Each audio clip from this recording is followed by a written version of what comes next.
change their plans, which was at the time I might have been able to do it. And so then I think they went with George Lazenby. My name's Bond, James Bond.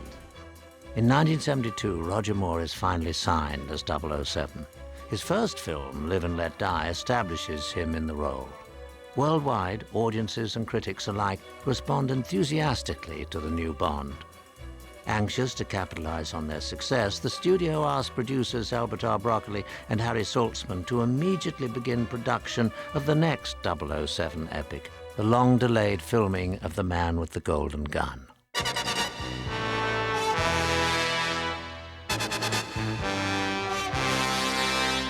Fleming's original novel is set in Jamaica, which has been used as a location in the film Live and Let Die. Harry Saltzman and Cubby Broccoli immediately begin looking for an alternate setting.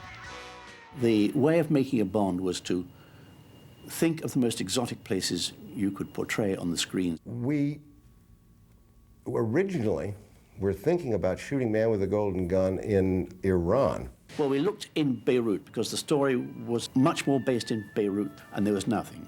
So Cubby said, okay, wrap it up. Where now? I'd always loved the Baie d'Alon, which is in Saigon or now Vietnam. And I thought that really wasn't a very bright place to take James Bond. I found on a tour magazine or illustration these fantastic-looking islands about 10 miles from Phuket in Thailand, which seemed to stand on a little bit of rock and then grow from there. Phuket, at the time Man with the Golden Gun was made, was a pretty remote place. We were really in the back of the beyond.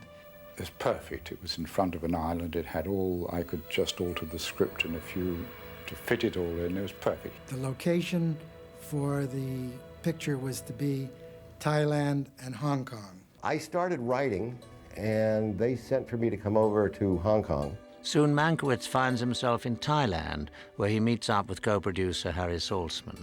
We were up in Chiang Mai, and this was typical Harry. And here are the elephants working the teak for us. And it's a wonderful thing to see. The elephants move logs and they're pushing. And Harry said, this will be great for the elephant stampede. And I thought, there isn't an elephant in the movie. Apparently for elephant races, they actually get shoes. And Harry said, I turned to Claude Hudson, who was the production manager, said, we need 200 of those elephant shoes. On November the 6th, 1973, less than 5 months after the release of Live and Let Die, director Guy Hamilton rolls cameras on The Man with the Golden Gun, filming the Queen Elizabeth in Hong Kong Harbour with a skeleton crew. Mike Lovett doubles for Roger Moore, who isn't scheduled to start until April of the following year. In the meantime, the film loses its writer, Tom Mankiewicz. Toward the end of the first draft, I had written myself out a little bit. I went to Cubby and I said, I just think I'm not giving you my best. I think it had an intriguing story with the idea that the golden bullet and the golden bullet being sent to Bond. Producers turn to James Bond veteran Richard Maybaum for the next draft, and Maybaum turns to another source for technical help. He could use some help in the scientific end, and I have some scientific background. And the solar agitator was the sort of MacGuffin that we used. And I did some research on that for him. With a script underway, producers set about casting. Thankfully, they have their James Bond, but finding the villain proves challenging. I wanted Jack Palance. I thought he would be just the perfect Scaramanga. Palance turns the role down. But director Guy Hamilton has an inspired choice, Christopher Lee. Chris Lee turned out to be wonderful as Scaramanga because he was even taller than Roger and it was very imposing. I'd known Christopher from the time I came out of the army in 1948, when we shared a dressing room along with 30 other young hopeful actors at Denham Studios. I was bored with him playing Dracula all day long, and so was he in a way, and so it was exciting for him to play something different. We sat for lunch, he had the script. He said, we're going to make a film called The Man with the Golden Gun. You'll find it, Scaramanga's a breeze. So I went back home with the script, I read it, I said to my wife, Bond, James Bond, Ian, Cubby. I said, sounds like a great idea, and rang my agent, said, I'll take it, I'll do it. Lee has previously worked with Cubby Broccoli, having appeared in the Warwick picture Cockleshell Heroes. But he also has another connection to the world of 007. His cousin was Ian Fleming. Ian and I really, I suppose, knew each other best on the golf course because we were both members of Royal St. George's at Sandwich for many, many years. The last time I played with him was not very long before he died. He used to stalk round the course with his cigarette holder. Like his famous cousin, Lee was also involved in intelligence activities in World War II. When people say to me, you know, were you in this, were you in that, did you work in this, did you work in that? I always used to say, can you keep a secret? And they would say, yes, yes, and I would say, so can I. Lee is already very familiar with the film's source. The Man with the Golden Gun in the book is just a thug. They made it much more interesting as a character in the story because they made him the dark side of Bond. To us, Mr. Bond, we are the best. The filmmakers hastily set about finding the two female leads. I'd seen Ursula Andress come out of the sea with the bikini, and I just thought no one could ever look that fantastic. After having seen that, I always wanted to be Bond girl. When I read that Cubby Broccoli was doing another Bond film, I went to his office and I said, you know, I want to play Mary Goodnight. And he said, but you don't understand. The character in the book, we sometimes don't use the whole book. We just sometimes use part of the plot and the names. And with that, he just sent me back home. Producer Cubby Broccoli has already decided on an actress to play Scaramanga's doomed mistress. I got a call from my agent to meet with the Broccolis in New York. And was very excited, of course, about the prospect of being in a Bond movie. I went to the States and did another movie and read in the paper that a Swedish girl called Maud Adams was doing the new Bond film, and I was devastated. Britt had assumed that I had gotten the role that she wanted.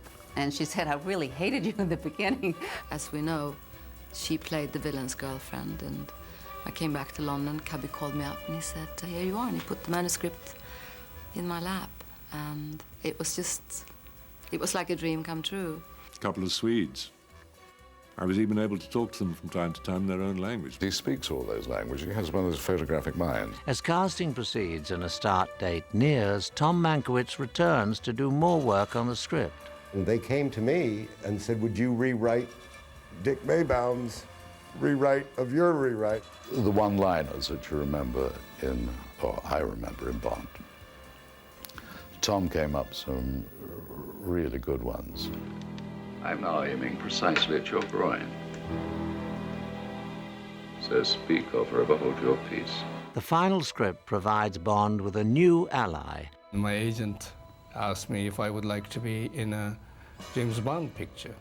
I was a bit audacious when I was younger. So I said, I don't do laundryman, gardener, or houseboy. And a popular character from Live and Let Die returns. What are you? Some kind of doomsday machine, boy! The producer, Cubby, called me up at home. Sheriff Pepper, a secret agent. I want you to go over to Macy's and buy a lot of colored shirts and bring them with you, you know. And of course, I went to Macy's and bought like 5 or 6 shirts. They're all made in Bangkok. Oh, he was so funny. He was so much larger than life.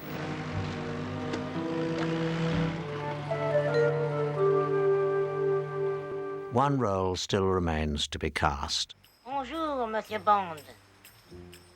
I am Knick-Knack.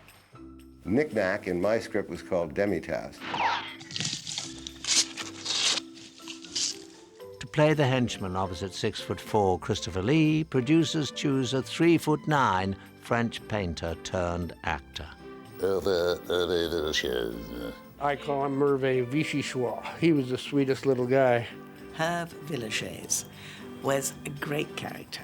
He was great, I wouldn't say womanizer, but he had a great deal of charm. We used to have a lot of laughs because we'd say things in French to each other. He used to do quite a lot of drawing when we were out on the location. As a matter of fact, he used to gift me with drawings. He would leave a flower on my typewriter and type a little note, you know, a sort of little love letter. He would slip them underneath my door into my hotel room. in the mornings sometime. So I would type him a little love letter and put it somewhere where he would find it. Everybody liked him enormously. With the cast assembled, production gets underway in Thailand in early April 1974, less than a year after the release of Live and Let Die. We flew from London